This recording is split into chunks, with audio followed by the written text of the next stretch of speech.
Hello everybody, and welcome to my series where I attempt to collect every LEGO Star Wars minifigure ever made.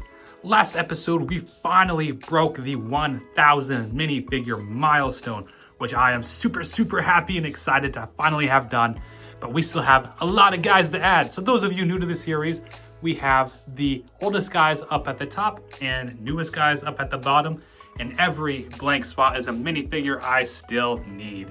So, without further ado, let's hop right into it and see the new guys to add to the wall today. So, starting us off today, we have some pretty cool minifigures, 2 C-3POs and a Boba Fett. So the oldest guy in the haul today is the Santa C-3PO here on the left. So this guy came out in the 2015 Advent calendar, and he's a pretty cool, unique minifigure. I like the Christmas gimmicks quite a bit for the LEGO Star Wars line. And if you want to get him good condition, he goes for about $7.50 on Bricklink. So this is a pretty cool C-3PO. It's just C-3PO with him in a Santa torso there, and then Santa's beard piece. Other than that, he's got just the standard C-3PO legs from the time. If we kind of check out the prints there, you do kind of see the silver on that leg there, indicating he is the original trilogy C-3PO. On the back, you can see the Santa print continues. It's a pretty good looking Santa print. He's got the printed eyes as well. So it is a pretty good C-3PO. And then the Santa print you can see without the beard. And again, it's just a very basic Santa. It's maybe not the best Santa minifigure that we've gotten out of the Advent calendar line, but I kind of like it. I like the little beard on C-3PO. It looks pretty fun. In the middle here, we have another C-3PO, and this is probably the best C-3PO that LEGO Star Wars has ever put out. So this guy came out between 2022 and 2024 in the UCS Land Speeder set, as well as the Build-A-Bill C-3PO. And if you want to get him in good condition right now, he goes for about $16. So why is this the best C-3PO that LEGO has ever produced? Well, the big thing here is he's got a dual molded leg with the dark bluish gray to represent his silver leg from the movies, as well as prints on his legs, flipping to the side, prints on his arm, prints on the side of the leg, and on the other side, prints on the arm as well. Now, the one gripe I have is that there is no print on this side of the leg, so that's kind of lame. That's kind of dumb. But this is the best C-3PO that you can ask for because of this dual molded leg. The new C-3POs do not do that. They kind of follow this C-3PO's example, where it's just kind of like a half print of the leg, and it's all just on the pearl gold mold. So this is a fantastic C-3PO. It's got really good printing all around. Like, you can even see the toes have printing there. Super intricate details on the torso as well. You can see the wirings as well as some like reflective material just to get a like extra depth. The head here is the basic C-3PO. They didn't do anything, haven't changed it up since, whenever they started adding the eye prints. I believe it was around like 2012. And then on the back here, you can see the back print as well. Very good. The wiring underneath there, the kind of layering for the back pack there, just looks really good. And then the arm printing and leg printing look really cool too. Like, even the leg print transitions between the silver and the gold. This is just a very well done C-3PO. And to be quite frank, I'm surprised he's not more expensive. I guess the UCS Land Speeder and Buildable C-3PO weren't the most popular sets, but it is a fantastic C-3PO. And for $16, it's getting up there in price for sure. But that's not a very bad price to pay for a UCS minifigure. Then on the right here, we have one of the million Boba Fetts that LEGO has put out. So this guy came out between 2023 and 24, and the Boba Fett mech set initially, as well as the 2024 Sarlacc pit. And if you want to get him on Bricklink, he's about $6, so pretty cheap.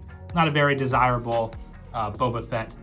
What makes him exclusive is the mixture of the sand blue mold for his arms and legs, the lack of a shoulder cape, and then the print underneath for his face there, You can see it's kind of in that brighter nougat flesh tone color. And it's a really good Boba Fett print. You can see the stubble as well as the scarring on him. This is a really good Boba Fett. In fact, I think it would maybe be the best Boba Fett that LEGO has put out if it wasn't for the lack of a shoulder cape there. But regardless, the prints on this guy, again, just like the C-3PO, are pretty darn amazing. Everything from the toe prints to the leg printing and the arm prints as well. Like, look at this. That's so good. 2 different arm prints as well. You can see the Mythosaur and the wrist rocket here, whereas the other side has kind of his, I don't know, the braid, as well as the flamethrower on there. Really, really cool. And the helmet here, it's kind of a standard Boba Fett helmet, but it's got a lot of detailing with the scrapes and bumps. Like, you can even see the bump on the top of the torso there. So that looks really, really good. Flipping it around, he does have the sand green jetpack, as well as some scarring on the back of the head, and that looks really, really good. And then removing the jetpack, even the back print looks really good underneath the jetpack. Like, lots of scratches and detailing on where the attachment goes, as well as just his jumpsuit and belt underneath it. Again, this could be the best Boba Fett ever released, if not for the lack of a shoulder cape. But this guy is really good, and for $6, like, dang, that's a fantastic minifigure at that price. But that does it for these 3 guys. Let's get on to the next ones. Alrighty, next up we have some characters from Star Wars Episode 2. So both of these guys came out in the 2025 Jango Fett Starfighter, and this one also came out in the UCS Jango Fett Starfighter. But we all know what that Starfighter is called. So on the left here we have young Boba Fett. And this is a pretty interesting one. I don't think I like it very well, and it's because of this hairpiece. So I believe this hairpiece initially came out in the Lego Ninjago movie with Cole, and I just don't think it fits this character very well. I much prefer kind of that, side part look that we have gotten in the past. But if we just pop that off, I think everything else here looks pretty stellar. So they got the darker nougat color skin tone, as well as like a child face there. It looks pretty good. Torso molded in this like aqua blue, and then the arms are sand blue. The torso print is very basic, but looks good. And then small, short legs. So unfortunately, no midi scale legs. I kind of like the midi scale because it lets you, move them a little bit, pose them, but it's fine. He does have an alternate headpiece there, making him look a little more frowny, a little more serious looking, versus the little grin he's got up front. But man, this hairpiece kind of sucks. Kind of ruins the minifigure in my opinion. Not a big fan of that at all. So, it is what it is. If you want to get this guy in good condition, he goes for about $5 on Bricklinks. Not very expensive at all. On the right here, we have a very cool minifigure. So this is specifically Jango Fett with plain arms, because in the UCS set, he's got printed arms. So that's kind of how they make that minifigure still exclusive, which is, kind of lame of Lego. I definitely am a big advocate of just releasing minifigures and sets so people can get it. But, whatever. Collectors can collect and keep their value, I guess. So this is a really good Jango Fett regardless, even without arm printing on the sides here. The torso print looks good. He's got the Mandalorian armor there, and he's got some reflective silver as well. It's molded in the gunmetal gray. Looks really good. Then the legs there also look good. They kind of got his holsters printed on there, as well as the armor bits for his upper thigh and knees, and even has some toe printing there. Looks really good. The helmet here also looks pretty fantastic. Very crisp lines. It's got the light blue with dark blue underneath it, so good contrast. And then it does use the updated rangefinder here. This came out, I believe, in 2025 as well, or 24. It's a very new piece, though, that they just started using in LEGO Star Wars. And it looks so much better than, like, the previous rangefinder that they had put out. So I'm a big fan of this updated look here. Popping off the helmet there, you can see the Jango Fett face. And, hey, it looks very similar to the old Boba Fett. This one, just has the different scars. That's it. The scars are different. Everything else I think is actually the same. But very good Jango Fett looking head there. Big fan of it. On the alternate side here, you have a much more angry looking version. And then you can see the gunmetal gray jetpack that is included with this Jango. And then removing the jetpack, you can see the prints underneath there. Just very crisp, very clean, bright silver for that jetpack attachment, and then his jumpsuit underneath it, as well as his belt. Very good minifigure. If you want to get this Jango Fett in good condition, he goes for about 12 bucks on Bricklink. So starting to get up there in price, but not too terribly bad for what is a pretty stellar minifigure. But that does it for these two guys. Let's get on to the next ones. Alrighty, next up we have the two minifigures from the LEGO Darth Maul mech set.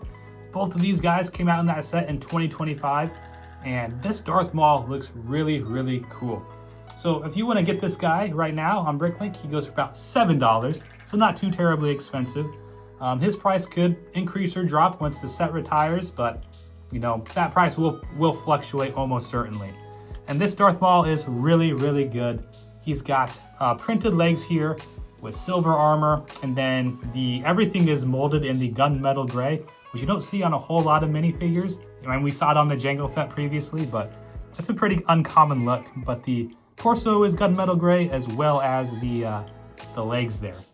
So this is based off of his Clone Wars Season 7 appearance. So he's got his robot legs, of course, and then the torso there with his chest poking through. You can see the tattoos. Really good printing all around. Even like his belt here looks pretty fantastic. His face print looks solid. There's no black on the pupils there. Some of the Darth Mauls have done that in the past. This one does not. It just has the yellow Sith eyes. All of the prints on that face there look really good for his tattoos, which sometimes could be very hit or miss. So very glad that one looks really good. And then he's got the kind of rubbery horn piece there that have come out in several Darth Mauls in the past. On the back there, you can see the print on the torso continues. It looks pretty good. You know, standard back printing, and the belt continues. And then no prints on the back of the head there. So that's a little unfortunate. I believe he does have like some minor tattooing on the back of his head. So I'd like to see a little bit more, but you do just get to see his face there. On the right here, we have what is barely even considered a minifigure. This is the Dark Probe droid included with the mech set. If you want to get this, it's about 75 cents on Bricklink. You can source these pieces very easily and tons of other sets. You can build this on your own is what I'm getting at. The set does not include this riser piece that I'm using here to display it. It just is the actual Dark Probe droid. So it does use a single dish piece here for the main body of it, and then a red stud eye. It's got this modified 1x1 stud to represent kind of a photoreceptor, and then this peg here for his antenna. So interesting that they don't use the actual antenna piece. They've done that on other Dark Probe droids in the past. And what kind of sucks about this minifigure is that there is no back dish piece. It is just the single one, and it makes sense in the scope of the set because you do actually attach the set or the Dark Probe droid to the actual set. But when you stand alone away from the set, it's not good. It's not very good at all. But I mean, it's only 75 cents if you want to get them, add to your collection. But it is needed for the wall. But that does it for these two guys. Let's get on to the next ones. And last but certainly not least, we have the minifigures from the 2025 V19 Torrent Starfighter. So all of these guys are really good. Like, man, Star Wars just rarely misses on minifigures nowadays, and these guys are no exception. So Obi-Wan here is the Clone Wars style. He's got his clone armor, and then unlike the previous Clone Wars Obi-Wan, he's got the realistic face print there, as well as leg printing and arm printing. So this guy is really, really cool. If you want to get him in good condition right now, he's about 12 bucks. And these prices could fluctuate because these minifigures are still on the shelf. They could decrease, and then once the set retires, they could, you know, increase or decrease. Time will tell. I have a feeling that a couple of these guys will probably be very sought after on the aftermarket once the set retires. But Obi-Wan here is definitely much, much improved from the previous Clone Wars Obi-Wan. The prints on this guy, again, are fantastic. You can see the clone armor coming over his Jedi robes. The belt looks, even the belt looks really good on here. And then the clone armor underneath the Jedi robes on the legs here. You can see the armor poking through with the knee pads. That looks really good.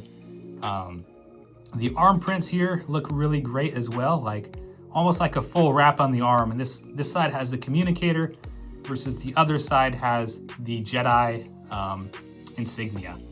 Really good face print on Obi-Wan as well. That looks really good. And then popping that off, you can see he does have an alternate face, this time with a more angry expression.